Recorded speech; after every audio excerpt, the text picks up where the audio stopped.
పెద్దవాళ్ళు మాట అండి 30,000 అంటుందంట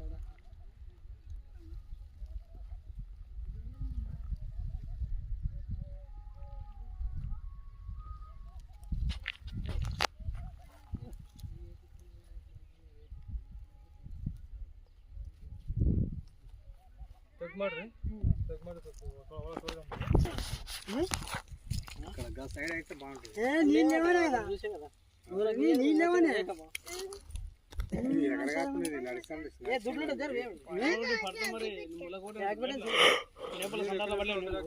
నీరు ఎక్కడ దింపాలి లేకపోతే